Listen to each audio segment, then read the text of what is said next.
Welcome to the Mismatch. I'm Chris Vernon, and joining me as he does every week from TheRinger.com is Dave Jacoby. Jacoby! Having Verno last night watching the Knicks in overtime.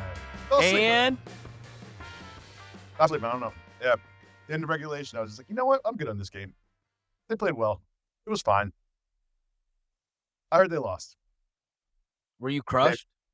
When No. Brunson went down, were you crushed? Oh. It was bad. It was actually a very encouraging performance from the Knicks, to be honest with you. I felt really good about it throughout. But then when Brunson goes down, we haven't heard any updates of high ankle sprain or how bad the sprain is or how many weeks or this or that. But they've got a tough road trip ahead. And anyone who's seen any of the Knicks without Jalen Brunson in the game, his points defense is hard to come by. And it's going to be a tough few games without the young man. Usage rate is super high. And look, last night, there's this sickness that ran through my daughter's school, and I got laid out. And I told you, I'm going to get up tomorrow morning, and I'm going to watch this back. So I did. I watched it this morning. So this is fresh in my mind. And one of the things you notice as you're watching the game back, it's like, if the Knicks got something done, it was Brunson. Every once in a while, you'll see a Josh Hart miss, or you'll see the OG Anunoby where he missed the 2 threes in a row.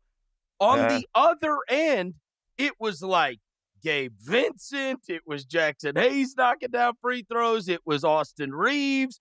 It was this myriad of players. And I thought that particularly stood out as we're thinking about the Lakers and kind of what they're becoming, because how many times do we say we're not that far away from watching playoff basketball, and there's going to be so much attention paid to those great players that these other guys are going to get these wide open shots, and so many times it's going to be dependent on what they do. Now, in fairness, there were also just let's attack Cat, let's get Luka on Cat, and and then he hits the runner in the lane, or I guess a step back, kind of the elbow, hits the three.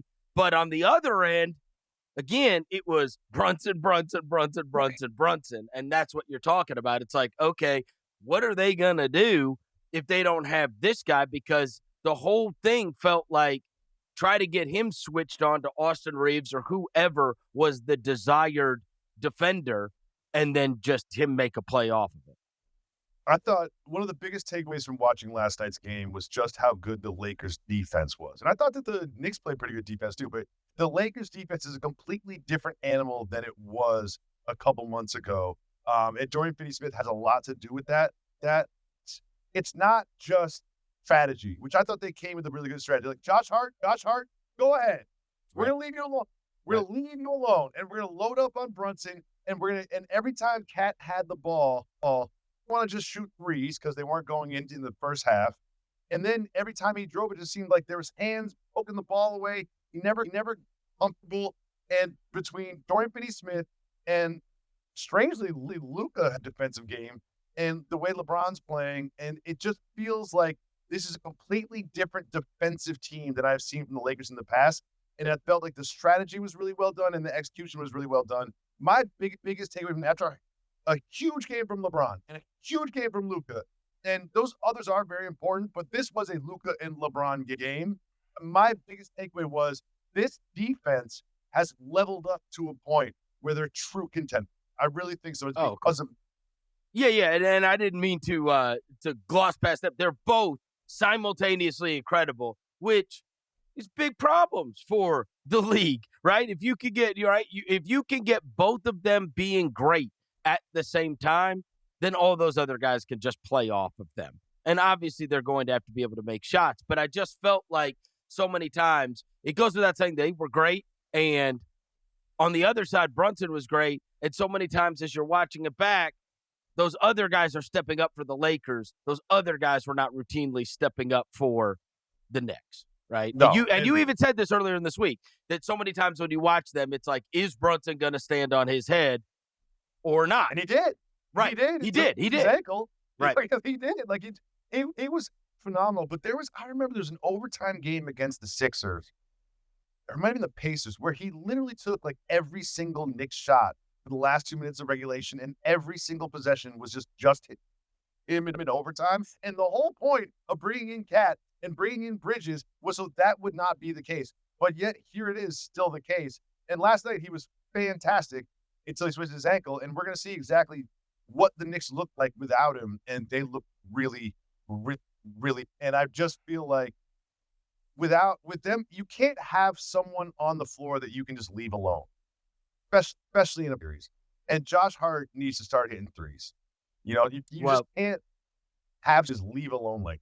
Well, and also, right, like you get the huge stop with, I think it was 9 seconds left, come down.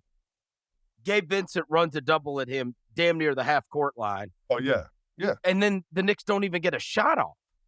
They don't get a shot off. It's like, bro, like that was as soon as you brought that double, now he swings the ball to Hart, and Hart doesn't even get a shot off. I mean, the idea that you don't get a shot off to win the game when you've gotten the stop to be able to get the shot off to win the game is crazy. I mean, the only thing worse would be have Dyson Daniels pick your pocket and then throw. How dare you? Okay, we're not talking about that game. We're not talking about that game. That was last podcast.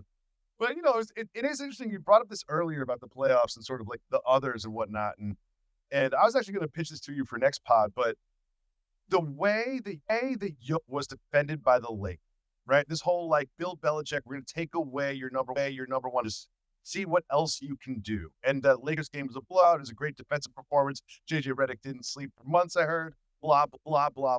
And also, teams have been doing this to SGA as well. And this is nothing new in the National Basketball Association, but I really feel like we get near the playoffs, one thing that you and I should do as an exercise is just talk about the second and third options of these contending teams and sort of do a power ranking. I think we should probably do that like next week or the week after, because that's really what it comes down to. Yep. Like, especially in like a Jokic situation or a Brunson situation where you just have these one guys, they're going to have the ball that make everything work. And if you take them away, which smart teams will do, what is your plan B and Z? And I think that becomes so important when you get to these 7-game series. And, last night they tried to take away Brunson and they couldn't. The only thing they took away was an ankle sprain. We'll see how bad it is, but it did look good. Interestingly enough, to your point on the heliocentric, like, so one guy being so responsible for your offense. I was actually texting with Rosillo last night because I said, hey, man, I remember you did a show a couple of years ago. And it was in part about the Westbrook thing and about Harden and about, like, he went back and looked at, like, these extremely high usage rates and the lack of playoff success that those teams had. If you've got a guy that is so responsible, that it is great for the regular season, it's great for winning MVPs, but there is a lack of playoff success associated with it. And so I texted him last night. I was like, what did you look up? Like, what was the number on the usage? And he actually said it was top 20 in usage. And so then I got into a conversation with him about this, and I was like, this is going to be a super fascinating year for that. Because so many of the best players in the league, SGA, Brunson, et cetera, so many of the guys that you can name are in the top 20 in the league in usage. Interestingly enough, guess who's not? Nikola Jokic. Guess who's not? Steph Curry. Like, these guys aren't in the top 20 right now in usage rate in the NBA. And so the idea is that so many times, and he had gone back to even like Kobe and Iverson and one guy being so responsible for so much that you do. And that's not, look, history changes, right? There are things that it's not the end all be all, but it was very fascinating at the time and is virtually held true. You had Luka get to the finals last year with a very high usage rate, yet what we have seen in the past, it has been very difficult for teams to win. And I think it stands to reason when you get to the playoffs. Now, all of that attention, right? One team is focused solely, not a night to night thing, but one team is solely focused on making one guy's life hell. That guy has been the engine for everything that has taken place with you and why you are so great. And so thus, as you were saying, those other guys are the ones that end up truly deciding so much, because when you've got a chance to get into a playoff series and build a defense built just to make the high usage guys' life hell, then that puts a massive spotlight on everybody else. Because I'd like to do some sort of like power ranking of second options. You know what I mean? Because you think about the Celtics, it's like, well, Jaylen Brown. Sure. It's your conference finals MVP. And you look at, obviously, the Lakers probably got the best second option in the history of the NBA. No question. And you also think about teams like the Thunder, who obviously are, the number one seed in the Western Conference.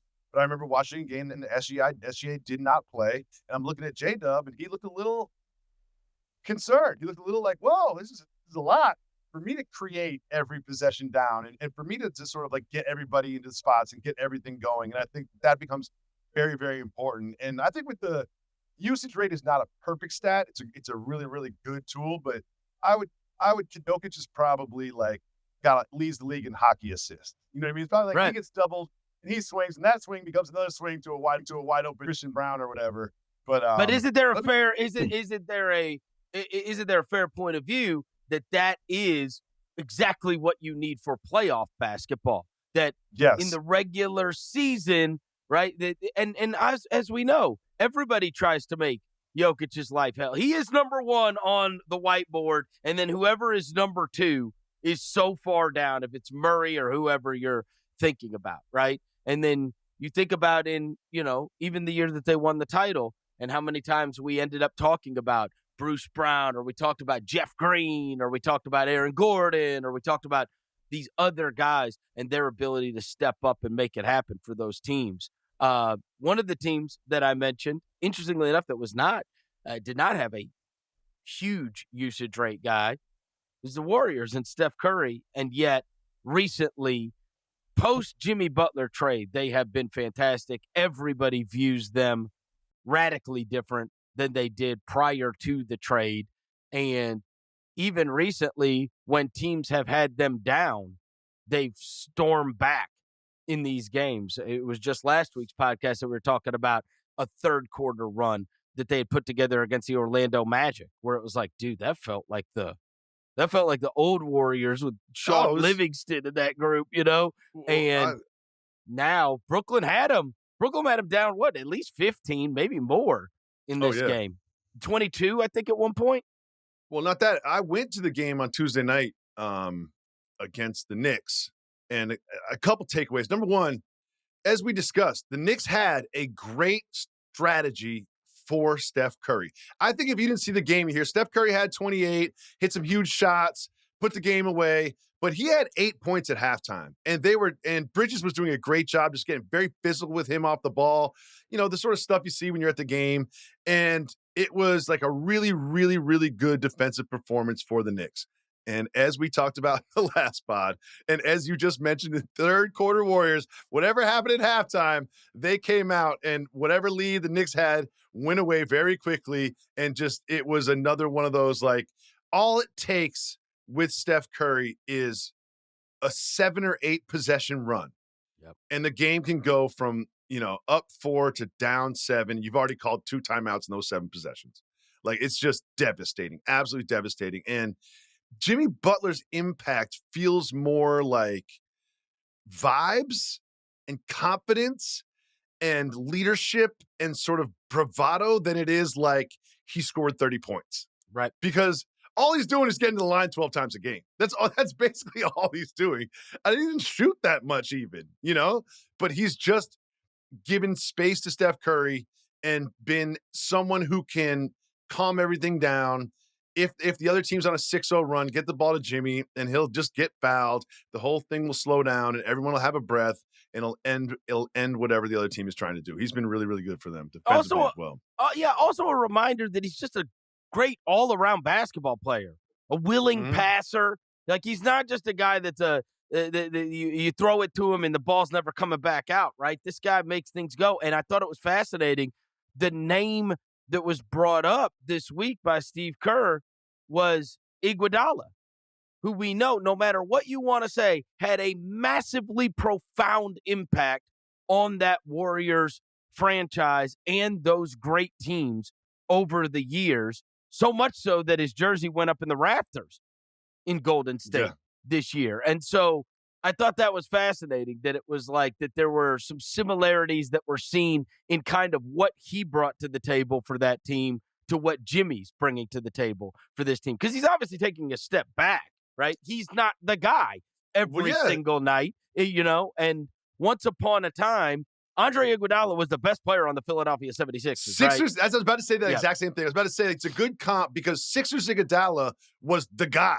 It was 30 points a game, dunk contest, all-star. He was the guy. He was the rising star for that franchise that you build around, much like Jimmy Butler has been for like 7 franchises so far. But you become a veteran. You understand the game. The basketball IQ goes up. You understand your role. You've been around the league for 10 years. And then you come to the Warriors and you say, all right, Steph Curry is the guy. What can I do to get the most out of Steph? Where is Steph weak and where can I be strong to make that up? And a lot of that comes in the defensive end. And Iguodala was huge for that team on the defensive end as well. And Jimmy will be as well. But like, I do want to say, like, I see the Lakers as a championship contender. I do not see the Warriors at all as a championship contender. What? There's just too much Guy Santos, Quentin Post. Like, there's just too much. Like, I understand they're injured and they're missing guys. They haven't even gotten Kuminga back. But like, it's just, I mean, Santos is starting games and playing like 30 minutes a game. Like, I got it, but you've got to respect the playoff success of Curry, Draymond, and Jimmy. Those are three of the best playoff performers you could have. I see them as a tough out. You don't see them in the Western Conference Finals. You don't. I could absolutely see the Warriors in the West Finals. Absolutely. You would never pick it. Bro, you just said you want to do this list of 2 and 3? Mm-hmm. Where are you putting them? It ain't low. It's pretty low. What? You just said Jimmy doesn't score, and who's 3? Draymond? Buddy Hield? Kuminga? We're going into the playoffs, and there's a lot of teams you're ranking above. I want these 2 guys more than I want Jimmy Butler and Draymond Green. You are psycho. This sounds like a great tease for a podcast next week. I mean, that's crazy. I'll see you on Tuesday. What do you go into a coma every playoff season? What? Okay. This guy literally carried a team to the NBA Finals twice. Yes, he did. He's not and he's not like a shell of that. He's still great. When the lights come on, those guys have shown up over and over and over and over. And the level of trust that I have for them showing up when it comes playoff time is sky high. I would argue that Jimmy Butler with the Heat against the Bucks in the first round was more impressive than him going toe-to-toe with LeBron in the bubble. Remember when he got hurt in the second round, didn't really play? But he was scoring 40 points a night. They tried to lob it into Giannis, and he covered Giannis underneath the basket. Like, he was absolutely fantastic. And I don't know if he still has it in him. We'll see. We'll do the list next week. This is obviously a Jimmy Butler opinion, right? It's a matter of whether you're never going to corner me into being like Jimmy Butler's not good in the playoffs. I mean, that's ridiculous. I'm not a fool. Okay, but we'll see where it stacks up. Would you rather have Jimmy Butler? We could save this for another show, but we'll real talk quickly, about it on Tuesday. Let's go to the top few seeds. Would you rather have Jimmy Butler or Jalen Williams going into a playoffs? Probably Jimmy Butler. Would you rather have Jimmy Butler or Jamal Murray? Jamal Murray. I don't mean that. It's just like we can go one by one. We can go one by one if you want to. We'll do it next week. And you're going to find this isn't going to go your way because when push comes to shove, you'd rather have Jimmy Butler. So, of course, they're a finals contender. Here's one of my takeaways from being at the Warriors game on Tuesday night. And I will say this. I'll make this brief. I have never been to a live Steph Curry basketball contest in Madison Square Garden in my life. Really? The tickets are always so expensive. It's kind of like getting reservations for dinner on Valentine's Day. It's just kind of like, you know what? We'll go the next day. Like I'll go to the other game when the Hornets come to town or whatever, because the tickets are so expensive. But I had the privilege to go. My buddy was out of town who has tickets. And one thing I was not prepared for, and I put this in the group chat, was just how many Steph Curry fans there are on the road. It was like there were more Steph Curry jerseys than any singular Knick. And there were at the end when it was sort of like the game felt like sort of in hand for the Warriors contingent was so loud. And I've never seen a road team be that popular in Madison Square Garden. I started thinking about just the popularity of Steph Curry, especially with like people under 20. It's wild just how popular he is. Because you think of the great players of the past, like Michael Jordan, when he went on the road, he was kind of like hated because he had beaten all the other teams in the playoffs before. So it wasn't like he was embraced and everyone had a Jordan jersey on and chanted MVP when he was in line on the road. And you think about LeBron, it was kind of similar. It was like he was either with you or against you. But Steph Curry, whether it's his personality or his performance or the combination of both or these intangibles, the je ne sais quoi, whatever, he's so popular. There are so many Steph Curry jerseys when you go to a game. I was just kind of taken aback at just how he has transcended the sort of team allegiance that you have. That's now people are Steph Curry fans before they're Knicks fans. They're Steph Curry fans before they're Hawks fans. If you're in Atlanta, and they're Steph Curry fans before they're Grizzlies fans in Memphis. And you've been to a million Steph Curry Memphis games. You feel the same way, right? It's not even close in terms of people getting there early, people lining up. Like Curry's like a rock star. You know what I mean? Yeah. And not like you just don't see it with other players. I would say that still to this day, if you were to do like jersey count, I would say it's Curry won for sure by a very wide margin. And then I would say probably LeBron still, honestly, like in terms of, but the LeBron huge people, margin though. But they're older. The older fans Yeah. are the ones wearing LeBron jerseys. The younger fans are not. And I would tell you, like as someone who now has a 15-year-old, Curry was their guy. That's who they grew up with. They don't care about LeBron. A 15-year-old does not care about LeBron. And now the younger generation, it's interesting. I was talking to a 10-year-old the other night, Tony Allen's son, no less. And he was saying he loves SGA. He loves he loves Edwards. He loves Stephon Castle. I found that those kids love LaMelo. Kids love LaMelo Ball. LaMelo Ball. They love LaMelo Ball. Yeah, if you're like under 18 years old, LaMelo Ball might as well be Michael Jordan. You might as well have 2 rings if you're under 15 years old. And also, let me mention this. I think you probably thought it stood out seeing Curry in so many Curry jerseys. This was just something that I thought of that I didn't bring up to you. I didn't think that the Madison Square Garden, and again, people could call me out on this and say, well, look around, right? Like, I didn't feel like jerseys were a huge deal there. I didn't find that people were wearing jerseys all over the arena, that's fair right? to say. I think that's fair to say. Like a lot of places you go, there's like you go to Oklahoma City back in the day, every family of 4, right? The dad had on Durant, the mom had on Westbrook, one of the kids had on a Steven Adams, and one of the other kids had on a Westbrook, right? Like it's just and smaller markets are given to more jerseys, I think. But I say that I took my family about a year and a half, 2 years ago. I went to Yankee Stadium, and I went because Ohtani and Trout were there at the same time that we were in town. And so we went to the game. It seemed like 97% of that crowd had on Aaron Judge jerseys. Yeah. Like, and 100% had a Yankee cap. Either a shirt jersey or so it's not just jersey culture. Like people in New York do wear jerseys. It's just not the Knicks. I felt like people like wear nice clothes to the Knicks. Yeah, you know people wear like Knicks gear more than Knicks jerseys. It's also kind of cold outside in New York, so it's like we can put a jersey on over your hoodie. So it's like then you're trying a little too hard if you're doing that. That's fair. But I saw Davidson Steph Curry jerseys. I saw every single iteration of the Warriors Steph Curry jerseys. When he hit a 3, the roar was almost as loud as when Brunson hit a 3.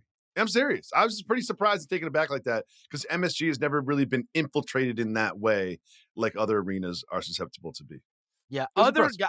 other guys have had like mini waves, right? And one of the things that last weekend I saw the Knicks in person, and one of the things I've said to you and others in the past is I have this tremendous respect for Knicks fans because they have not been good. They have not been to an East Finals in so many years. They haven't had this track record of success. And then yet every single year for the last 20-something years that I've been going to the games, there's always Knicks fans. And those people are not jumping on any kind of bandwagon. There ain't been no bandwagon to jump on. Like, they've always been there. Whereas I remember the year after the Bucks won the title, you'd walk through the corridor and there's all these people like in Giannis and Bucks jerseys. I'm like, wait, there's no way you care about the Bucks. Yeah. There's no way. There's no way you care about the Bucks, right? It's impossible. That's fair. So I have a respect for. There's always there's a few franchises: the Lakers, the Celtics, the Knicks. I'll give you an interesting one: the Bulls. You will always see people wearing Bulls gear when you go to the arena, and they have been so bad for so long. But these are people that grew up, watching on WGN, Jordan fans, and they've stuck with their team. You know what I mean? Also, kids of Jordan fans too. Like if you're like, 50 years old and you were like right there for the Jordan era, and then you move to Memphis, your kid's going to be a Bulls fan. And that happens a lot. A lot of people are generational fans as well. But I was really taken aback. I just wasn't ready for just how stuffed out that New York City crowd was going to be. And then, I guess it's like that everywhere. But he earned it. He's a rock star. It was 40 last night. And he's really, really impressive. Let's get to Love Loathed. Team that I loved. It's going to surprise you a little bit because it's not like they've had some kind of massively winning week. But it is the Portland Trailblazers. And I'm going to tell you why. Why is that?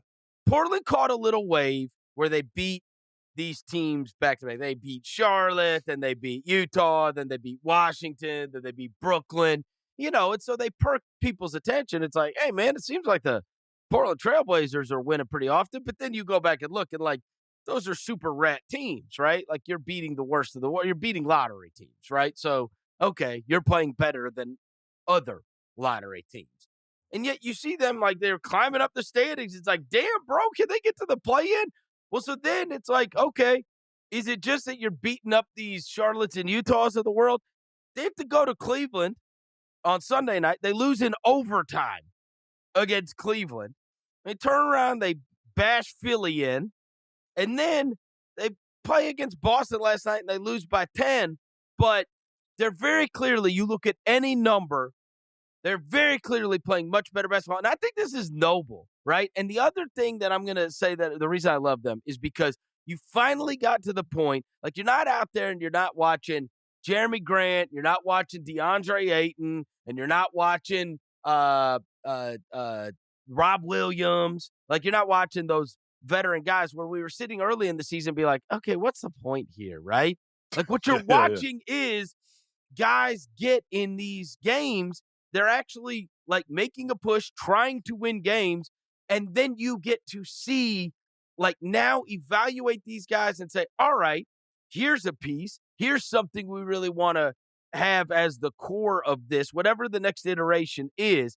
And so you get all those reps for Toumani Camara. You get all those reps for Denny Avdia. You get all those reps for Donovan Clingan. You get all those reps for Shaedon Sharpe. You get all those reps for Scoot Henderson, right? And you start to see hey, man, this could actually turn into something, right? You augment this here, you augment this there, and you've got something going. But the fact that they are now, whether it's because they want to or because they've been forced to, but you're getting these young guys in the lineup, and it's actually giving them great success. They've been playing much better defensively, and on a night where it's great for them to get those reps and you sit there and go, you know what, Shaedon Sharpe may be something different than what we have projected him to be. And Donovan Clingan may be something bigger than what we projected him to be. And maybe the Scoot Henderson thing is not over. Maybe you just got to give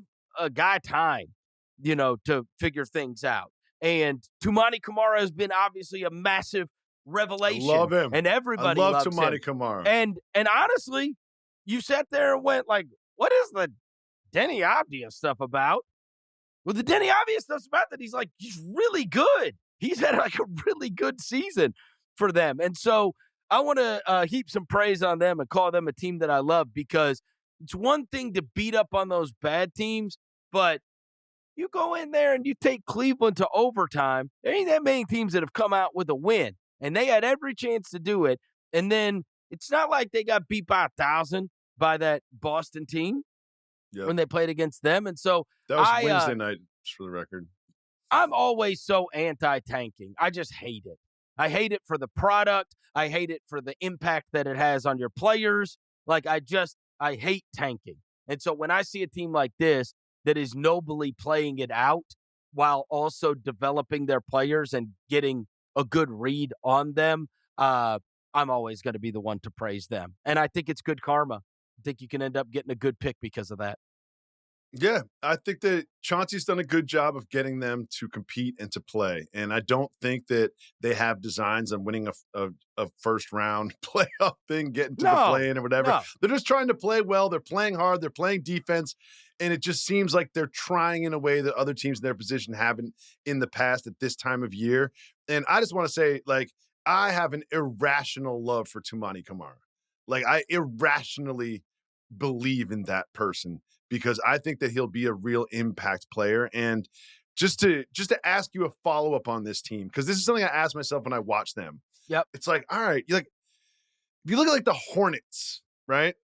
You're like, they've got LaMelo Ball, and they've got to build a team around LaMelo Ball to be successful. They need to use his strengths and what complements him and what works. And then when I look at the Blazers, I'm kind of like, all those players that you mentioned, but all of them don't seem like the guy, when you're talking about Klingon and Kamara and Scoot and Shaden Sharp, it just feels like, who do you keep and who do you give an extension to? I just don't think you're making decisions yet.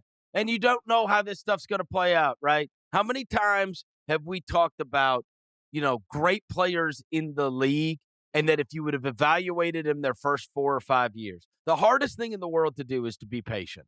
But even the aforementioned Steph Curry, if we would have evaluated him through year 4, and I told you this is going to be the guy that gets more cheers in Madison Square Garden, he's one of the greatest players, you would have laughed me off the earth. We've talked at length this year about Cade Cunningham. If I would have told people Cade Cunningham could be the best player on a team that, is fighting for maybe even be able to get a top 5 seed, you'd be like, what? No. And so I'm not telling you that there's one of them there.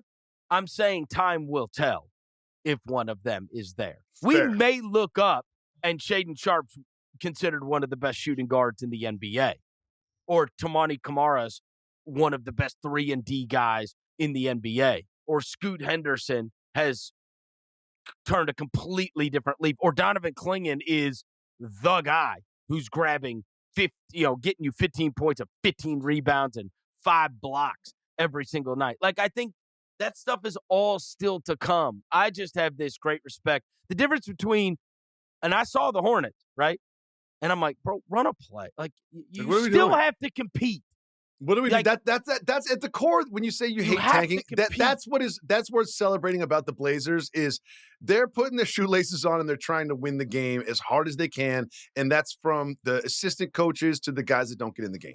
They're really competing in a way, and they have their arms distance away from the 10 seed, but it's the Suns and the Mavericks in the way. Right. It's possible. Right. They're motivated to play to get into that plan, and let's get these guys some playing experience. I think that'd be great. They're worth celebrating. This team you love, team that I love is, this is like a team that I feel has been overlooked and disrespected. This is a team that I would not want to play in the first or second round of the playoffs whatsoever. They've won 4 straight. Now, they beat the Nuggets, the Mavericks, the Hawks, and the Mavericks again. but they've won 8 of 9. Okay? And I'm talking about the Milwaukee Bucks. I feel collectively, as people that pay a lot of attention to the National Basketball Association, that they have just kind of been wildly overlooked because I thought they made some really interesting moves that didn't make headlines around the trade deadline. Obviously, swapping out Kuzma for Middleton so basically what they've done is they've added Kuzma, Kevin Porter Jr., and Sims, right? None of that is going to be headline news, but one of the problems with this team is they looked old and slow and they couldn't defend. For the first 2 months of the season, it was like, they're too old, they're too slow, and they have no one that can defend. So you start putting Derry Bird in there, you start getting Jackson Jr. in there, and now that you've got Sims to spell Lopez, and then you've got Kevin Porter Jr. to do whatever he does, just have some energy. Kuzma's just a little bit longer, a little more active defensively than Middleton, is they've made their defense much better. And Lillard had 34 points on 11 from 15. Giannis is averaging 31, 12, and 6. Like, between the improved defense and just the fact that we talk about second options in the playoffs, well, guess what they've got? Giannis is number one, right? Who it is, we know what he is. And you got Dame Lillard, who scored 34 on 15 shots last night. And you can also name, again, when we're talking about trust, you can name multiple playoff moments. You know this is a guy that can raise his level. Absolutely. I think the improved defense has gotten me sort of like looking at them as someone who cares about the Knicks, being like, I hope that's not a first-round series right there. Well, I really hope that's not a first-round series. And also, I think that they can drag you down into the mud. When we have seen them prepare, obviously we go back to one of my most regrettable tweets ever about Oklahoma City. But in fairness, they got those guys wildly uncomfortable when they played in that NBA Cup this year. And so they little brothered them. And guys cared greatly about winning that thing. And you saw them, and I do think that it is a reasonable way to look at them and say, you know what? The one chance we had where stakes got really high and guys had a lot of money on the line and they really cared, this team was really able to lock in. And that does stay with me as a team that was able to lock in. If it stood like it does now, and they played against Indiana and got past Indiana, got a little revenge for Giannis getting hurt last year, and then faced Cleveland, what a series. Oh, Verno, great tease. Guess what? Guess what I'm doing Saturday night? Cleveland Bucks. Saturday night. And that's going to be a big one. That's a big one right there. Yep. Because another thing that people forget is Bobby Portis didn't get hurt, right? We all know what happened. Some sort of mix-up, whatever. He's suspended for 25 games. But he's not coming back from injury. Right. He's coming back from a suspension. And you can imagine putting out Kuzma, Portis, Giannis, Lopez, and Dame.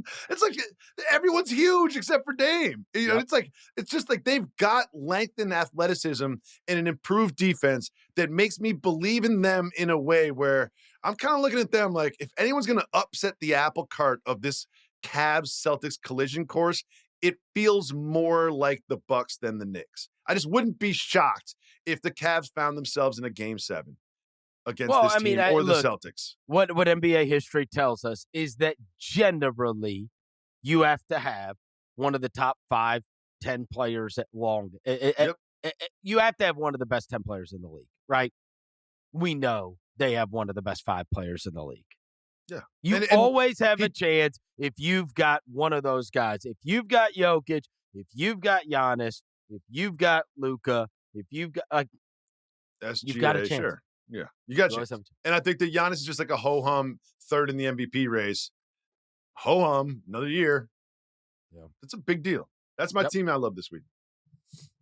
Team that I loathe this week. I'm not going to spend a lot of time on this because you know it's the team that I went to all 5 of their home games, and that was the Memphis Grizzlies, who went 1-4 over said stretch. 3 absolute heartbreakers. We covered on Tuesday how it was like downright historic after I went Monday night and watched them play against the Atlanta Hawks, and they lost at the buzzer. They lost at the buzzer against the Knicks. They lost at the buzzer against the Spurs. They lost at the buzzer against the Hawks. And then they got ran out by Oklahoma City the other night. This is on Wednesday night. It was Wednesday, yeah. Yeah, First Wednesday half night. looked good, Verno. Yeah, it was fine. First half didn't look bad. Well, all the while, in the first minute of the game against Atlanta, Jerry Jackson Jr. goes down with an ankle injury.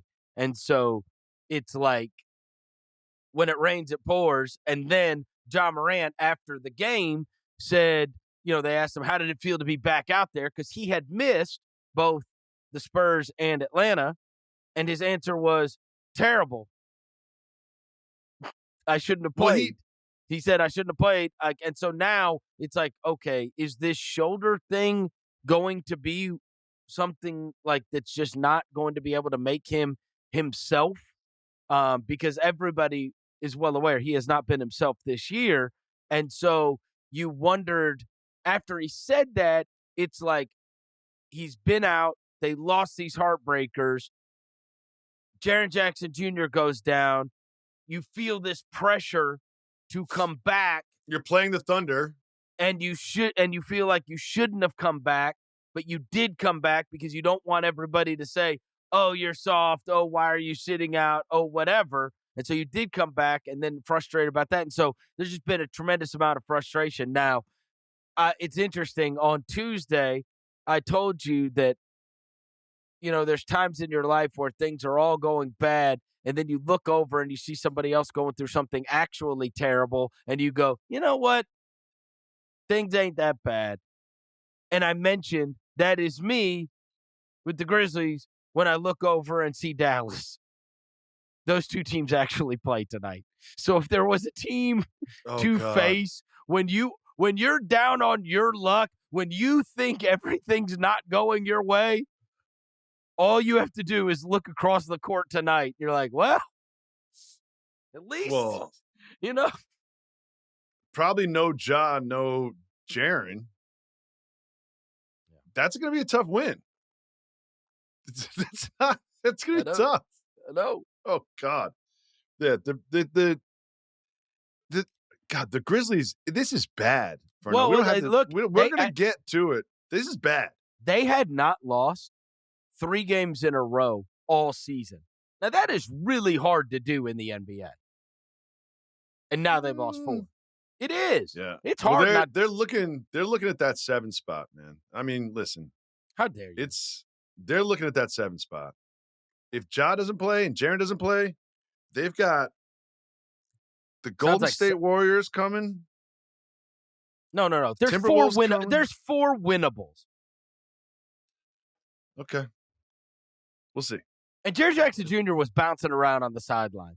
I don't think that's going to be, very rarely. He's not in a boot. There's a level to ankle sprains, as you know. And, of course, everybody with the Knicks will be waiting We're about to learn. With bated breath. By the time you hear this pod. No, sometimes they're terrible. Sometimes they're terrible, and sometimes, they're ice and rest, and you're going to be able to get back there sooner than you think because, hell, every time I tune on the Rockets, I'm like, bro, I thought Fred VanVleet twisted his ankle. Fred VanVleet, that was January, bro. So there is a level to this stuff when it comes to the ankle sprains, for sure. So the team that I loathe this week is going to be difficult for the two of us because it feels like just yesterday. It's probably just around early December, maybe around Thanksgiving. And we were playing a song and loving it. Executive producer Jesse's going to tee it up for us. Hocus pocus, alakazam, gonna set the spirit free. Orlando magic, Orlando magic. Whoa! Orlando magic, Orlando magic. Yeah. Oh, those are the times.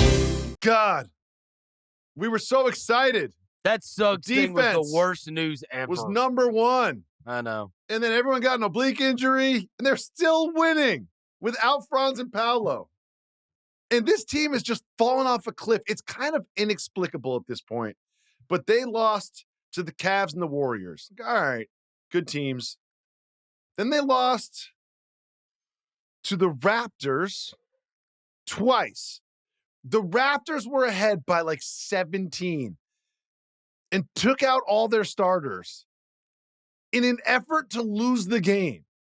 The Magic ended up losing anyway. Last night, similar situation. They're playing the Bulls. This game, by the way, if there's any game that needs to be sent to the league for review reform, it is this one. Because there's this ball, obviously off of Josh Giddey. They look at the thing for an hour and a half, and then they don't even say it's off Josh Giddey. I cannot even understand what they were looking at. And then there's another review 10 seconds later. It was disgusting. And how long did it take? Bad. It took forever. Forever. Hey, do you know? And they got it wrong.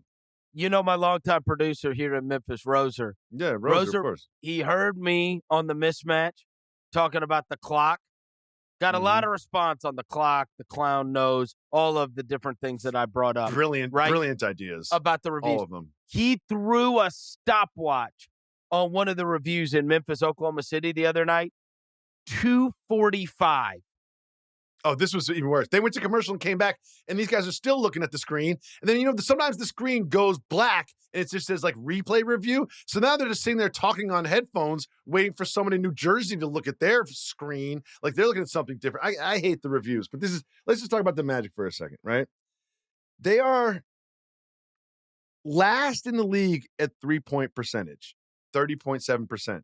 Second to last are the Wizards at 33. So they're like a full 2 percentage points worse than the last in the league. However, they're 17th in 3-point attempt rate, which is like the percentage of threes you take. So you're middle of the pack in the percentage of threes that you take, but you're dead last by a mile in the percentage that you make. They're 27th in the league in field goal percentage. And how does this translate? Do you know what teams are doing? They're being like, France, what are you good at? Driving? Cool. We're just going to pack the paint. Paolo, what are you good at? Sort of operating from the mid-range and like kind of, and reading the defense and maybe shooting a turnaround or finding somebody open. Go ahead. Find somebody open. Like it's like an open secret that they can't shoot. And there's nothing, they have no counter to it. Here's the issue, Jacoby. Everybody knew last year. We watched them play the Cleveland Cavaliers when it got to playoff time. Now, if you have the Discovery Channel or whatever they put that game on, but they couldn't shoot last year. It was a need. Here you've got these guys that can play make. You've got these guys that can handle the ball. Who are the guys that it opens it up for? I'm Paolo. Paolo can drive on anybody in the world. He is a monster. And then the kick out. And who can knock it down? And you see some of these teams that address said need, right? One of the reasons, as we've talked about Cunningham in the past, right? We're going to get Tobias Harris. They go get Malik Beasley. They go get Tim Hardaway Jr. These aren't a who's who. It has a profound effect just because, A, they have to be honored out there, and B, if they're wide ass open, they can make them. They don't have anybody that can make them. And they knew KCP's supposed to be the guy. He's just not hitting them. Oh, he had a wide open. Paolo gave him a wide open corner three in a huge spot last night. And no one even thought it was going in. Nobody. You can see everybody just runs to the rim to try to get a rebound. Right. I just think there's going to be big changes. I don't know if it's the coach. I don't know if it's one of their big two. Oh, they'll for sure blame the coach. Got to do something. They got to do something. Yeah. Because you can't miss the most threes in the league and then take the 17th most threes in the league. Doesn't make sense. No, you have a personnel issue with that, but they will blame the coach. He's always the first one. You can't. It's wake up. It's easy. Yeah, that's the easy thing to do. Player that I loved this week. Well, it goes without saying because I witnessed him in person on Wednesday night. First time I saw him, he did not have the greatest game in the world. But my God, did I get the MVP version of SGA on Wednesday night. He was so good. I mean, just everything is so smooth, getting to all of his spots. while also simultaneously making his teammates better. And they went 50, 40, 90 for the game as a team against Memphis the other night. And I didn't know that. He had, 41 and 8 assists, 10 of 10 from the line, 14 of 25 from the field.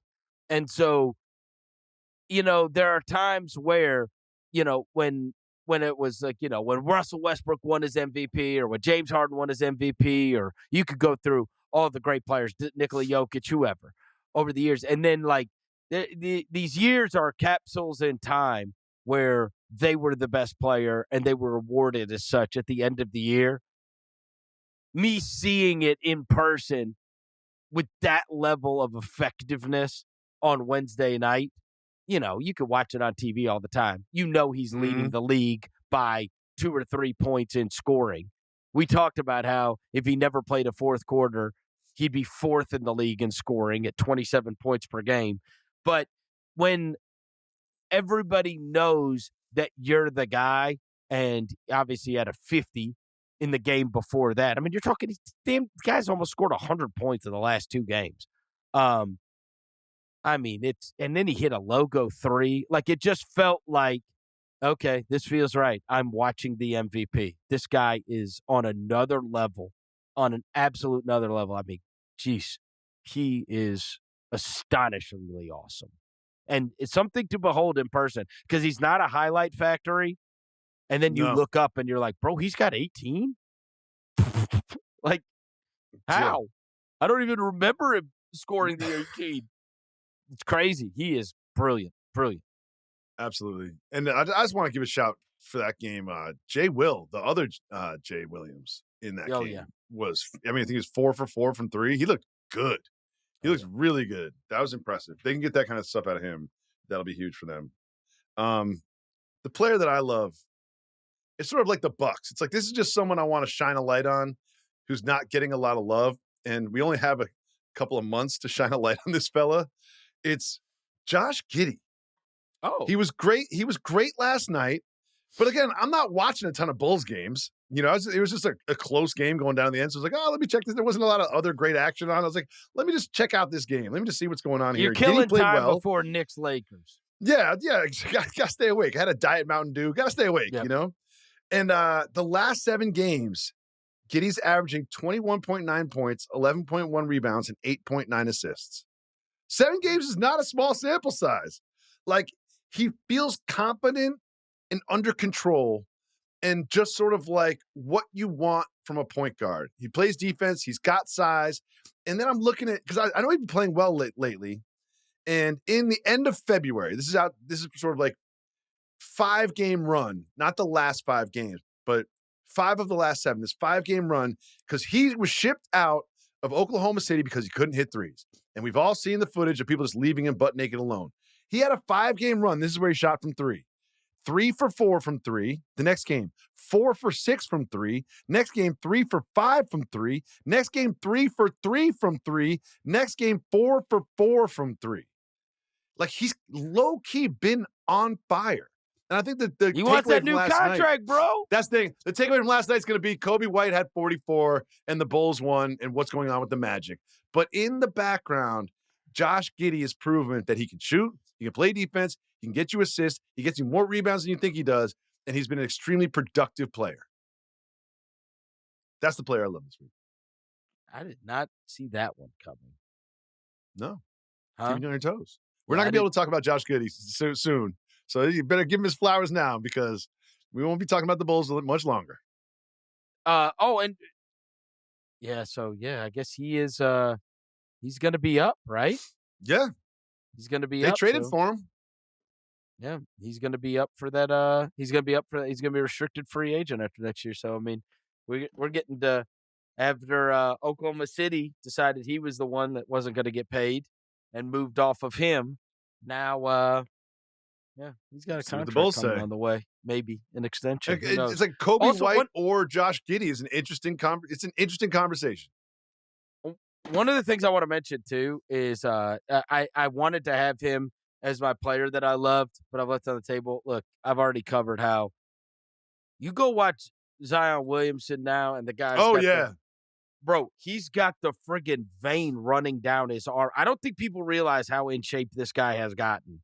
And he has averaged over his last 16 games 27 minutes per game. But in those minutes, No, he's on a restriction. He's Yeah. killing it. in 27 minutes per game, he's averaging 26, 7, and 5. So wait a second.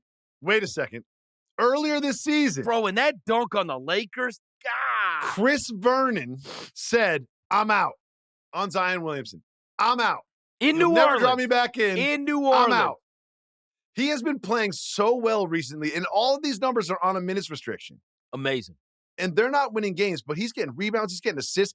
He was mic'd up. This is the sound you want to hear when you're mic'd up. He was mic'd up in their game against the Rockets. Yep. Right? And they show him saying this. And they never show this kind of stuff. Never. He's talking about Dylan Brooks. He's like, he cannot cover me. Every time I'm going right by him, it's easy. And he meant it, and he did it. And they never show that kind of stuff when someone's mic'd up. He's, it's funny. ESPN and TNT, they put the Pelicans on so many times in his first couple of years to terrible results because he was never playing. Now he is like must-see TV, and nobody's watching anywhere. And nobody's watching. It's like it's not happening except for the highlights.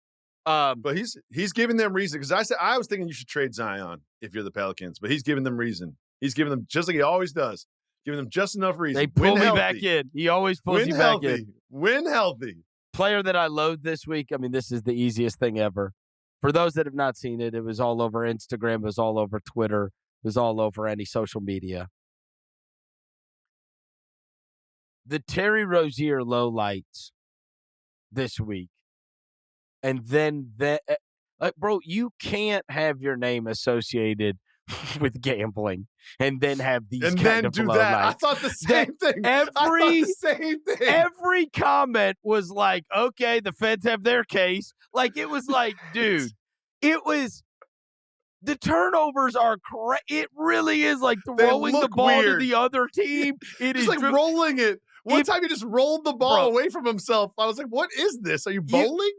You can't have like that out there that like, hey, man, does this guy shave points? Is this guy close? And then, like, you couldn't make a video. You couldn't have better lowlights to show. In fact, if you showed these lowlights and then you said, hey, man, this is the guy that got tangled up in this, like, I should have to squint to be like, man, I don't know. Like, if you showed somebody this, it's like too obvious. That's how it feels. It would be if I told you, like, hey, man, this is the guy that's throwing Who's the being game. investigated You would go, the feds. You're like, that's ridiculous. It's entirely too obvious. Like, you can't just throw the ball to the other team. And he just kept doing it. And I was like, dude, this is, and the comments under are obviously beyond hysterical. I am making absolutely no accusations of Terry Rozier. Of course. Yeah. I think he probably just thinks.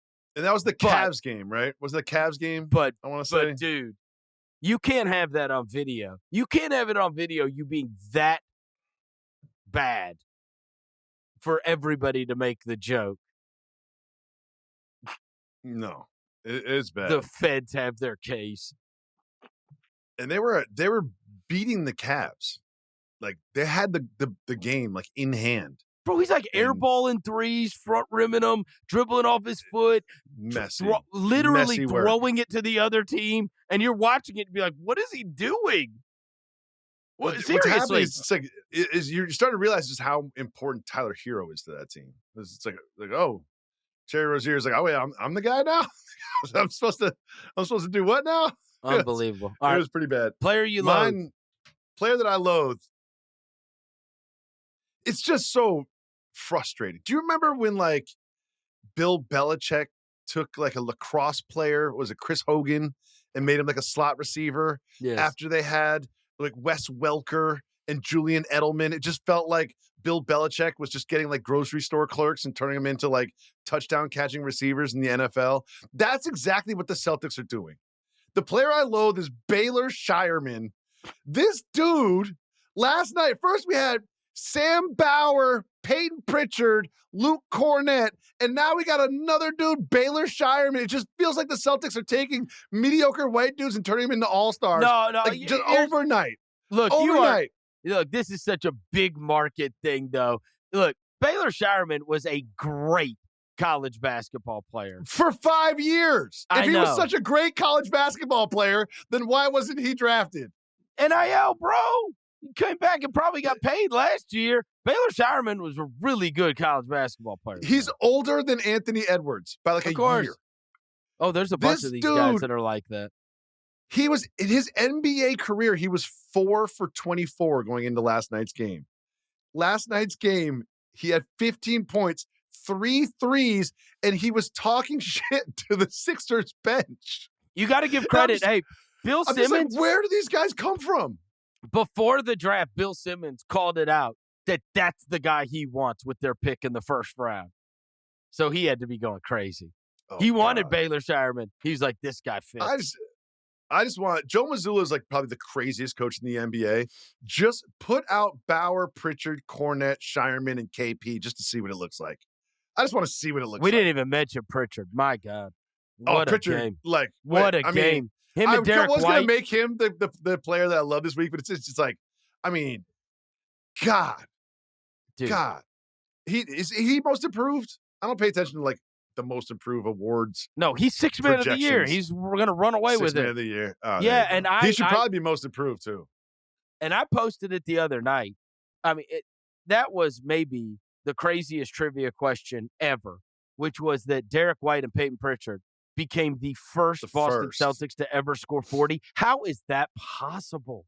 How did Bird and McHale never do that? How did Antoine Explain that Walker to and me. Paul Pierce not do it? Like when they were, like it's they've pretty had- shocking. and they've had Kyrie and they've had Kemba. They've had they've had all kinds of guys that could have done. They have all kinds of guys. tandems that could have done it over the history of the Celtics. That is just bizarre. Yeah. Not the least of which are, of course, Jason Tatum and Jaylen Brown. You would have figured a game they did it, both of them Also, simultaneously. One more thing about Scheierman. High school quarterback, senior year, 3,942 yards, 59 touchdowns, Oh my God, in a state championship. is that true? Yeah. How tall on is he? Wikipedia. How tall is he? 6'3", I'm guessing. No. Baylor Scheierman? No. I don't know. Yeah. No. Look it way. up. I am going to. He's probably listed at 6'5", and he's really 6'4". Listed at 6'6". Yeah. He's listed at 6'6". He's quarterback size. He's a big kid. Yeah. Good for him. All Anyway, right. he's the player I loathe because I just feel like the Celtics Enough are is just enough. like they can just grab a white guy and all of a sudden he's hitting threes. Thing that I loved, Steph Curry and Grandma Kitty. So for those of you that are unaware, do you know about this? I did not. I saw it on the rundown. I did not look it up because I wanted you to tell me for the first time on the pod. So you need to watch this later today. There's a girl whose grandma, she went over to her house and then she filmed this.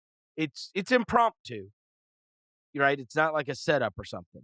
She filmed her grandma talking about, like she pulled out her phone. Once the grandma tells her, she said, I've got a Steph Curry notebook. And there's this Grandma Kitty, and she's in her living room like grandma would be, and she grabs her spiral notebook and she writes down everything. She chronicles what Steph Curry has done, when his next game is. They play Washington at 8:30 coming up. I've got that league pass. She watches every Steph Curry game, and she absolutely loves Steph Curry and chronicles it in a notebook, something that she really cares about. And she loves him. She loves him because she had read, there was a magazine that she had, and she held up the magazine. And she said, I love him, and I started loving it. I read this article, and he said, I hope I inspire people around the world to just be themselves, be humble, and be grateful for all the blessings in your life. She emphasized the quote that said, that quote, and said, this is why I like him so. And so she had this article that she had loved him. my God. So the thing goes viral on TikTok. I mean, it's the most heartwarming thing ever. It's this old lady who's got this notebook that she has where she writes down every game, what he did in the games, everything. And Curry sees it. He sees the TikTok video. And they reach out to Grandma Kitty, and he says, he posts, "We'd love to have you and bring your book." And then he said, "You don't have to watch on League Pass. You could come watch in person." And they rolled her in. They put her on the front row. And Curry and her had this moment where he thanked her. He gave her a Warriors Grandma Kitty jersey. I mean, it is the most heartwarming thing ever. People can go look this up. It's unbelievable. And the two met before the game, and she gave him a big hug, and he gave her a signed jersey with Grandma Kitty written on the back. Is he the most likable superstar in all of sports? It's not even close. It's like I can't think of someone else whose Q score is so high, whose reputation is so flawless. It's unbelievable. It's like I'm looking for something wrong with Steph Curry. I would love for him to have a slip up and make a mistake or something. Oh wait, this is Thursday human. night, so this was the she saw the night. It was Brooklyn, so it was Brooklyn. Oh wow, yeah. So Grandma Kitty's here in New York. Yeah. Oh God. You got to look it up. You got to look it up on TikTok. It's great. You know what? It is I think great. we were wrong. We need to amend this podcast. We were talking about how Steph Curry has really captured the hearts and minds of the young generation. Maybe he's also captured the hearts and minds of the seniors too. He's got Grandma Kitty. He's got everybody. Grandma Kitty. Everybody. Who loves him because she read that article and now watches every single one of his games and writes it down in it is so sweet because the granddaughter is the one that takes the video, and she's like, "What do you have, Grandma?" And she's like, "This is my Steph Curry notebook." And she's got it written down, everything that he's done. She loves Steph Curry, loves him. I love Grandma Kitty so much. I know. I gotta look this up later. Great. Yep. God. That's the thing I love. Just to piggyback down that, the thing I love is like Grandma Kitty. It's nostalgic, and it is Saturday night Lakers-Celtics game. You know, as someone who grew up in Massachusetts, I grew up a Celtics fan. I grew up a Larry Bird fan. So I was there for all of the Bird Magic stuff. And just watching the purple and gold and the green and white go head-to-head on a national TV game with Luka, LeBron, hopefully Tatum and Brown. Like just the colors, the pageantry, the history, the combined championships, the two teams peaking, both of them having championship aspirations, the defending champs, the brand new superstar, the storyline, the hype, the crowd, the world is going to stop. No plans Saturday night. We're watching this game. I am so excited for it. And just the idea that this is happening again, it feels a little bit like the finals between them where it's just like, it just feels bigger. It does. It's the Celtics and the Lakers. And that's not just because I grew up a Celtics fan. Across the board in the NBA, when you have the purple and gold against the green and white, it's just bigger and better. We got a national TV game. The Super Bowl's over, and it's the NBA saying these are the two biggest superstars in the West and one of the best teams in the East. And it's just the exact type of basketball game that I love to clear my schedule. Tell my wife even though she's 9 months pregnant, she's putting the kids to bed because I will turn the volume up to 11 and I will have a Diet Coke and I will watch the shit out of this basketball game. I'm going to say, didn't you mention earlier that there's Cavs Bucks as well? Yeah. I mean, it's going to be lit. It's going to be lit. Big day. Yeah, really good. Big day for the Eastern Conference, top of the Eastern Conference. Yeah, really good. All right. Thing that I loathed this week. I mean, this goes without saying. Draymond Green accusing Cat of ducking Jimmy Butler when it turns out Cat was at a funeral. I mean, this is obviously terrible. It's a terrible thing to do and say you heard this. I heard that Cat's just ducking him, right? People are saying or something. Yeah, Jimmy said that. Jimmy said that. He said, I heard, right? Jimmy said, you heard from Jimmy. That's what you heard.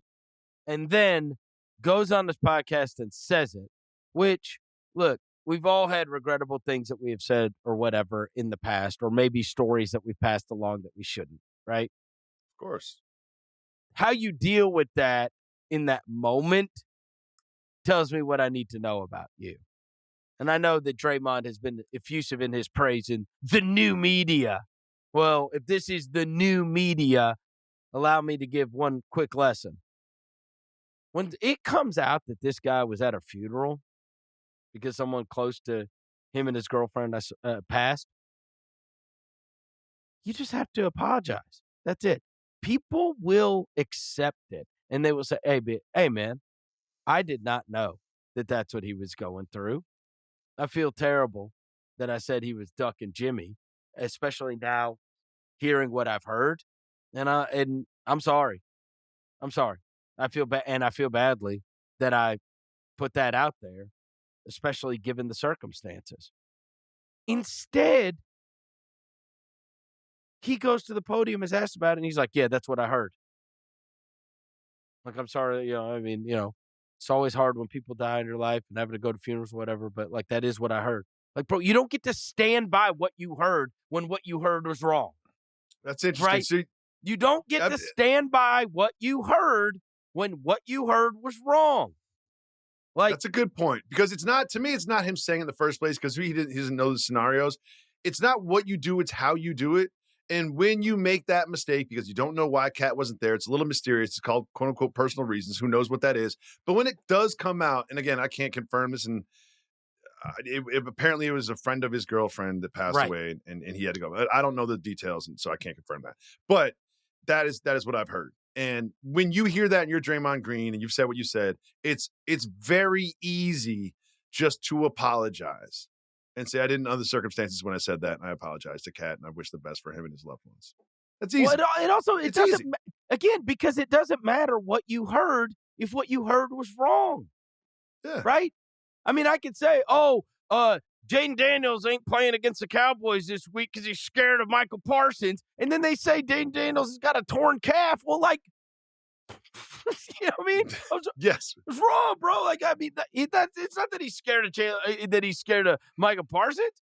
Like, this guy's actually, like, hurt. Like, there's a real reason why he's not there. And so once that becomes applicable, then you've got to come out. You can't just say that's what I heard. That's not. Here's old media talking to new media. Just because you heard something doesn't mean that you're allowed to spread it if it's wrong. Oh, God. I have to share something. Unless you want people to roll their eyes and be like, bro, what's wrong with you? I totally forgot about this. I have to share something with you. My mom, this is a quote on, because you call yourself new media. Here's a quote from a text from my mom. Love you, Mom. She doesn't listen to the pod. Quote, how are you doing? I see you are still doing the Food News podcast and have a regular online sports conversation with a young guy on Instagram. Yeah. Victoria Dowling loves a little me. Chris Vernon. Yeah, that's you. You're a young guy on Instagram. Young guy on Instagram. I love that. Young guy on Instagram. Young media. The final thing that I loathe this week, and I just couldn't believe this is real. This is like one of those NBA Sentinel things where you're like, is this real? But I've confirmed that this is real. This is a quote from Jeanie Buss. We all know who that is. Quote, I think this is real. Quote, Anthony Davis was complaining about where he was being played and he wasn't happy. So I think this was a positive for both teams. They got what they were looking for. We got what we were looking for. Jeanie Buss, are you trying to tell me that you traded Anthony Davis for Luka Doncic because Anthony Davis was complaining about playing center? Like that had anything to do with it? Like you're really trying to tell me that you're doing Anthony Davis a favor by trading him to the Mavericks for Luka Doncic? That you think that both sides ended up happy? Yeah. If you're a Mavs fan and you read this, you're like, oh, you think we got what we were looking for? Do you think we were looking for this? We were looking for this. We were looking for Luka to be dropping triple doubles in the purple and gold. We're looking for Quentin Grimes to be scoring 40 points for the Sixers. We're looking for Kyrie Irving, a timeline to come back like next December. That's what we're looking for. A tank so we can keep our pick again. with no future? Do you think that's a mutually beneficial trade? You're doing Anthony Davis a favor? This, to me, I swear this is a real quote. I was shocked by this. If you're Jeanie Buss and you got Luka Doncic for 20 cents on the dollar, just keep your mouth shut and watch the games. You know what I mean? Because you're not making it any better for anybody involved. I'll tell you this. I can't imagine how everybody at the Lakers facility is just bouncing around every single day. How every time they get into the office, they just start laughing hysterically to themselves. I mean, just knowing they have solidified a franchise for 10 years, like you just never get to do that. Like, it's stupid. You're going to be good forever. Right? That's the feeling. They've just got to be euphoric every single day. Do you hear Brian Anderson, who I love, by the way? I love Brian Anderson on TNT. He was calling the Knicks Lakers game last night. And at one point in the fourth quarter or overtime, he in a moment of downtime, he's like, I still can't believe Luka Doncic. Everybody feels like that. And he's like, yeah. And I was like, bro, you really just said what everybody else is thinking as we're watching this. Like, how is this happening? If you're Anthony Davis and you see this quote from Jeanie Buss, you're like, what, Jeanie? What? It's like, I wanted you to get Vucevic. I didn't want to get traded to the Mavericks so I could play next to Hurt Lively and Hurt Gafford. That wasn't the plan. So here's my question for you to finish the pod, because I started feeling this week. Kyrie Irving goes down. Lively's not coming back. Gafford's hurt. Anthony Davis is hurt. You're looking at this roster that they're rolling out. They have no ball handling. They have no centers. They have no chance. Don't do this. Completely just fall apart. Don't do this. Look, literally last week, I did this about Fox, and then Fox hit a game winner. Memphis is playing Dallas tonight. No, stop. That's not what I'm doing. Stop talking about how bad they are. That's not what I'm doing. It's not what I'm doing. I promise people I would not talk about how bad whoever the next opponent was. It's not what I'm doing. It's not what I'm doing. Stand down. Just like Anthony Davis told former President Barack Obama. There was a part of me that was like... Anthony Edwards, not Anthony Davis. Anthony Edwards. Anthony Davis did not say that. Anthony Davis told Jeanie Buss he wanted to play center. There's a part of me, like, in my heart, I was like, I feel really bad for Nico Harrison. And I'm not saying Nico Harrison should have made the trade, but this wasn't the plan. Like, the plan was to trade for Anthony Davis, have a great defense, have this long team, maybe win a playoff round, and then make some tweaks in the offseason and have a plan moving forward that doesn't involve Luka Doncic. Because right now, everything has completely gone to shit. It's not his fault Anthony Davis got hurt. It's not his fault that Kyrie Irving got hurt. Bad and it's just for like, him. And now everybody hates him. They were chanting "Fire Nico" at like a hockey game yesterday. You want to bet? You want to make a bet right now? Let's make a bet right now. Within 3 years, Nico Harrison works for the Lakers. No chance. Yep. No chance. Yep. No chance. If Nico Harrison cashes a check with a Laker logo on it, that's what I say. I don't believe it. Then you know what? Maybe there is a script and everything is rigged. Because if Nico Harrison cashes a check with a Laker logo on it, that is going to be like now you're going full tin hat conspiracy theory on this one. I love it. It's going to be like when John Cena kicked Cody Rhodes after The Rock told him to. I thought that was Travis Scott. I didn't see it. Travis Scott jumped in at the end. Okay, good. He's alive. For Travis Scott. I feel bad for Nico Harrison. What do you want me to say? I feel bad for the guy. I couldn't feel less bad for him. In fact, it was one of the sensations last night where I'm watching Luka Doncic get the switch onto Karl Towns and hit these step back threes and then go down the other way, and Jalen Brunson's getting and ones and is yelling and high-fiving with Spike Lee and all that crap. And I'm like, this guy got rid of both of them. Both of them. Both of them. They were both Mavs. This Quentin is Grimes crazy. had 40. Quentin Grimes had 40. Luka and Jalen Brunson are like going tit for tat in this huge high-profile game.